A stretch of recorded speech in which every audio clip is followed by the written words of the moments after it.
মগধ তথা মৌর্য সাম্রাজ্যের সবচেয়ে ফেমাস রাজা ছিল অশোক। অশোক মগধের রাজা হয় 273 খ্রিস্টপূর্বাব্দে, কিন্তু তার রাজ্যাভিষেক করায় 269 খ্রিস্টপূর্বাব্দে। অশোকের 5 জন স্ত্রী ছিল, তার ভেতর সবচেয়ে প্রিয় স্ত্রী ছিল কারুবাকি। অশোক খুবই ক্রূর মানে দয়ামায়াহীন একজন শাসক ছিল। 261 সালে অশোক কলিঙ্গ আক্রমণ করে এবং সেখানে ব্যাপক পরিমাণে নরসংহার করে। কোথাও কোথাও বলা হয় যে কলিঙ্গ আক্রমণের সময় অশোক প্রায় 5 লক্ষ মানুষ হত্যা করেছিল। আর এই ব্যাপক নরসংহারের পর অশোকের হৃদয় পরিবর্তন হয়ে যায় এবং অশোক অস্ত্র ছেড়ে দেয়। কলিঙ্গ বিজয়ের পর অশোক তার ভাইপো অর্থাৎ তার ভাই সুসীমের পুত্র নিগ্রোধকে দেখে বৌদ্ধ ধর্ম গ্রহণ করার কথা চিন্তা করে।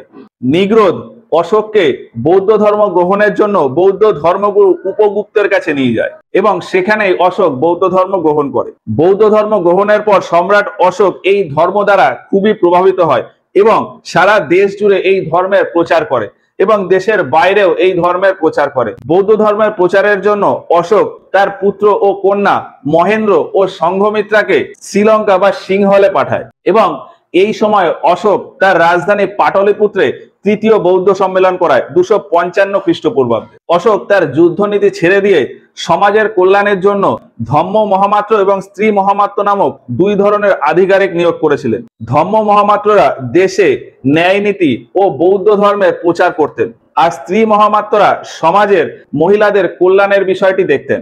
ইউনানে হকমনি সাম্রাজ্যের একজন রাজা ছিলেন ডেরিয়াস। ডেরিয়াস তার সাম্রাজ্যে অভিলেখ লিখতেন। সম্রাট অশোক ডেরিয়াসকে দেখে ভারতে প্রথম অভিলেখ লেখার প্রথা চালু করে এবং অশোক বিভিন্ন ভাষাতে তার অভিলেখ লেখান।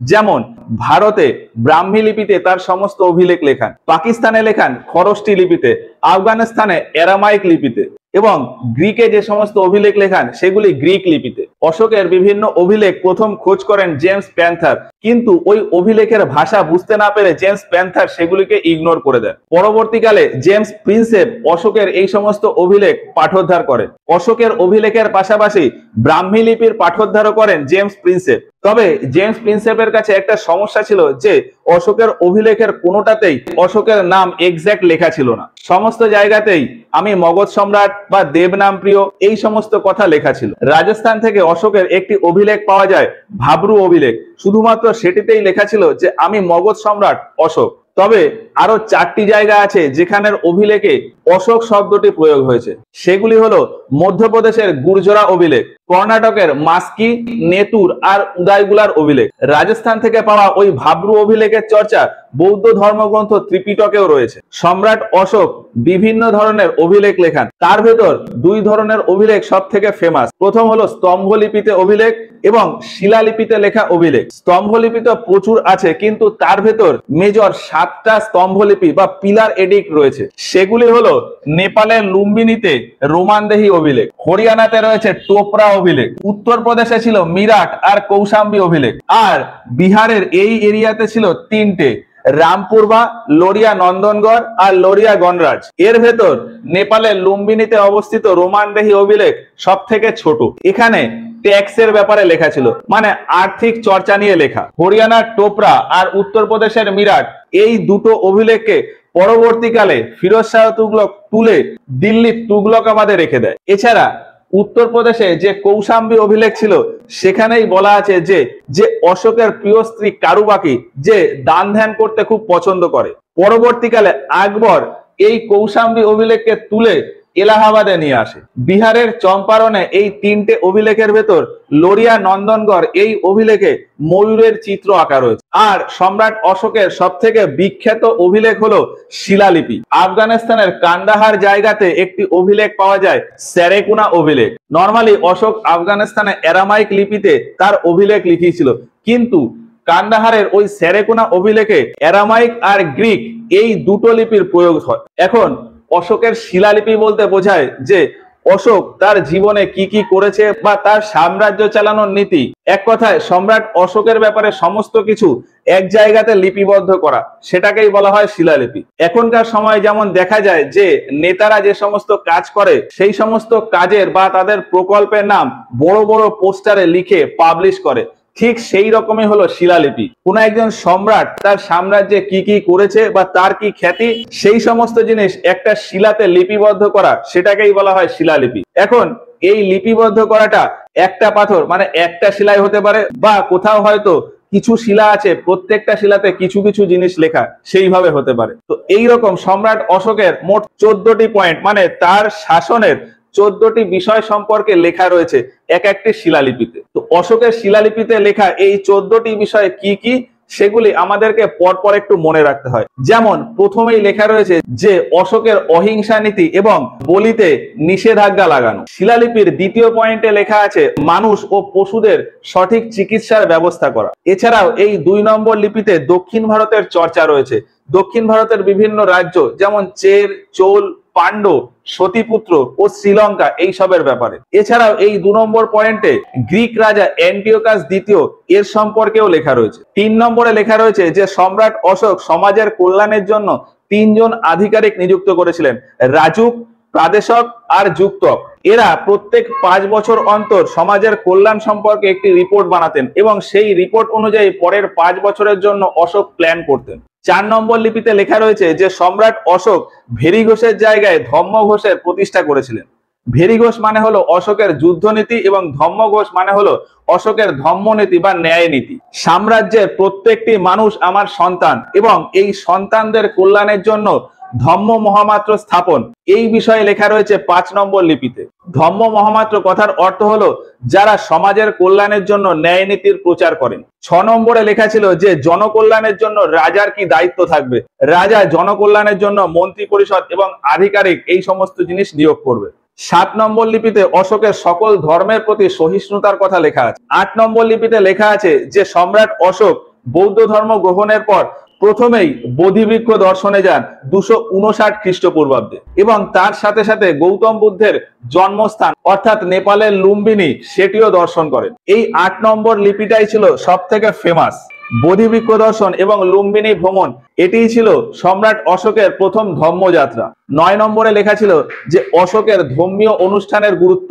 10 নম্বর লিপিতে অশোকের বিভিন্ন খ্যাতি সম্পর্কে লেখা। 11 নম্বরে অশোকের ধর্মনীতি অর্থাৎ অশোকের ন্যায় ব্যবস্থা ও তার ধর্মের প্রচারের ব্যবস্থা কেমন হবে সেটি নিয়ে লেখা। 12 নম্বর লিপিতে অশোক সমস্ত ধর্মের প্রতি যে সহনশীল এবং স্ত্রী মহামাত্র এই বিষয়ে লেখা রয়েছে। আর 13 নম্বরে অশোকের কলিঙ্গ যুদ্ধের চর্চা রয়েছে। আর এর পাশাপাশি অশোকের জীবন কাহিনী নিয়েও লেখা রয়েছে। এই 13 নম্বর লিপি হলো সব থেকে বড় লিপি। আর 14 নম্বরে লেখা রয়েছে যে এই সমস্ত লিপি ভারতের কোথায় কোথায় ছাপা হবে এই ব্যাপারে। তো সম্রাট অশোকের এই খ্যাতির ব্যাপারে সারা ভারতের বিভিন্ন জায়গাতে শিলালিপি আকারে অভিলেখ করা আছে, কিন্তু তার ভিতর 10টি জায়গা এমন আছে যেখানে এই 14টি বিষয়ই লেখা রয়েছে। সেই 10টি জায়গা হলো উত্তরাখণ্ডে একটি জায়গা আছে কালসি, কালসি অভিলেখ। গুজরাটে আছে গিরনার অভিলেখ। মহারাষ্ট্রে আছে সোপারা অভিলেখ। কর্ণাটকে সান্নাটি অভিলেখ। অন্ধ্রপ্রদেশে ইয়েরাগুড্ডি অভিলেখ। উড়িষ্যাতে আছে দুটো, ধাউলি আর জাউগারা অভিলেখ। তাহলে কি কি হলো? কালসি, গিরনার, সোপারা, সান্নাটি। কালসি, গিরনার, সোপারা, সান্নাটি। ইয়েরাগোড্ডা, ধাউলি, জাউগারা। ইয়েরাগোড্ডা, ধাউলি, জাউগারা। কালসি, গিরনার, সোপারা, সান্নাটি, ইয়েরাগোড্ডা, ধাউলি, জাউগারা।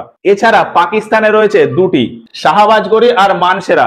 শাহবাজগড়ি, মানসেরা। আর আফগানিস্তানে রয়েছে কান্দাহার বা সেরেকুনা অভিলেখ। তাহলে কোন কোন জায়গায় রয়েছে? কালসি, গিরনার, সোপারা, সান্নাটি, ইয়েরাগোড্ডা, ধাউলি, জাউগারা। কালসি, গিরনার, সোপারা, সান্নাটি, ইয়েরাগুড্ডা, ধাউলি আর জাউগারা। পাকিস্তানে রয়েছে শাহবাজগড়ি আর মানসেরা। আর আফগানিস্তানে কান্দাহার। 232 খ্রিস্টপূর্বাব্দে অশোকের মৃত্যুর পর মৌর্য সিংহাসনে বসে তার পুত্র কুনাল। তবে কুনাল খুব একটা যোগ্য শাসক ছিল না।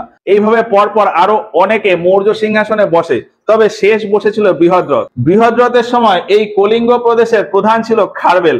খারবেল বৃহদ্রথের কাছ থেকে এই কলিঙ্গকে আলাদা করে নেয়। আর বৃহদ্রথের প্রধান মন্ত্রী ছিলেন পুষ্যমিত্র শুঙ্গ। পুষ্যমিত্র শুঙ্গ বৃহদ্রথকে হত্যা করে নতুন একটি বংশ স্থাপন করে, শুঙ্গ বংশ। এবার শুঙ্গ বংশে যাওয়ার আগে এই মৌর্য সাম্রাজ্যের সময় পুরো ভারতটাকে 5টা রাজ্য বা প্রদেশে ভাগ করা হয়েছিল। কি কি? উত্তরাপথ, দক্ষিণাপথ, অবন্তী, প্রাচী আর কলিঙ্গ। এই সময় পুরো ভারতের যে প্রধান তাকে বলা হতো রাজা। তারপরে থাকতো যুবরাজ, এবং এই প্রত্যেকটি স্টেট বা প্রত্যেকটি প্রদেশের যে প্রধান তাকে বলা হতো প্রান্তপতি। এই প্রত্যেকটি স্টেট বা প্রদেশ আবার কিছু জেলায় বিভক্ত ছিল, তো সেই জেলা বা ডিস্ট্রিক্টের প্রধানকে বলা হতো বিশপতি। আবার ওই সমস্ত জেলা বেশ কিছু গ্রাম নিয়ে তৈরি হতো, তার ভেতর 10টি গ্রামের প্রধানকে বলা হতো গোপ। আর প্রত্যেকটি যে গ্রাম ছিল সেই প্রত্যেকটি গ্রামের প্রধানকে বলা হতো গ্রামিক। এবার এখান থেকে প্রিভিয়াস ইয়ারের কিছু প্রশ্ন আছে, যেমন 2019 সালে WBCS প্রিলিমিনারিতে একটা প্রশ্ন এসেছিল যে অশোকের শিলালিপি পাঠোদ্ধার করে কে। অশোকের শিলালিপি পাঠোদ্ধার করেছিল জেমস প্রিন্সেপ, তবে অশোকের শিলালিপি প্রথম খোঁজ করেছিল জেমস প্যান্থার। জেমস প্যান্থার সেটাকে ইগনোর করে দিয়েছিল। 2017 সালে WBCS প্রিলিমিনারিতে প্রশ্ন এসেছিল কোন মৌর্য সম্রাটের নাম প্রিয়দর্শী। তো প্রিয়দর্শী ছিল সম্রাট অশোকের নাম। সম্রাট অশোক বিভিন্ন অভিলেখে তার নাম অশোক না লিখিয়ে প্রিয়দর্শী লেখান। 2013 সালে WBCS প্রিলিমিনারিতে প্রশ্ন এসেছিল যে বেশিরভাগ শিলালিপিতেই অশোকের নাম কি বলে লেখা আছে। তো বেশিরভাগ লিপিতেই লেখা আছে দেবনাম প্রিয় বা প্রিয়দর্শী এরকম। 2011 সালে একটি প্রশ্ন এসেছিল যে অমিত্রাঘাত কার উপাধি। তো অমিত্রাঘাত উপাধি ছিল বিন্দুসারের। প্রিভিয়াস ইয়ারে আরো একটি প্রশ্ন এসেছিল যে অশোকের কোন অভিলেখ দুটি ভাষায় লেখা। তো সেটি হলো আফগানিস্তানের কান্দাহারে পাওয়া সেরেকুনা অভিলেখ। এখানে অ্যারামাইক আর গ্রিক লিপি এই দুটি ভাষায় প্রয়োগ হয়েছে।